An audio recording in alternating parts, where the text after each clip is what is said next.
En troisième, et notamment au sein de nos formations, on ajoute une partie qui va être le SEO, donc le choix des bons mots-clés, le choix des bons hashtags. Parce que par exemple, l'exemple que j'aime bien donner, c'est est-ce que vous savez ce qu'est un quadricoptère? Ça vous parle pas, pourtant c'est un mot français que très peu de gens comprennent, et on va se rendre compte que de faire une affiche avec ce mot-là, ça n'a aucun sens, d'accord? Si on ne fait pas le bon mot-clé, c'est dommage que les gens ne vont pas le comprendre. Quadricoptère, ah oui, j'ai pas répondu, c'est un drone, d'accord? Alors quelles sont les qualités d'un bon graphiste? Moi je dirais la rigueur. Effectivement, il faut quand même être rigoureux, essayer de respecter parfois des chartes graphiques déjà existantes, ou alors en créer une. Il faut vraiment penser aux détails, d'accord? La créativité, essayer d'être innovant dès que possible, mais bon, la créativité, ça se développe avec le temps, donc même si vous n'êtes pas très créatif, c'est pas grave.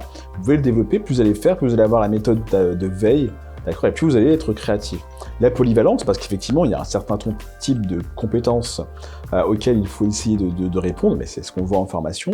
La partie technique, il faut avoir le goût des outils informatiques, tout du moins, d'accord. Être organisé, donc ça, l'organisation, c'est aussi quelque chose qu'on voit en formation, mais on a des outils pour développer l'organisation, savoir s'organiser, gérer un projet graphique, interagir avec les différentes personnes qui peuvent exister dans l'environnement d'une agence de communication, dans l'environnement d'une entreprise, d'accord.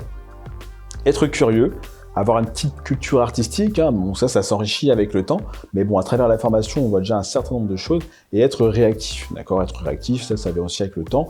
Plus on pratique, plus on peut être réactif.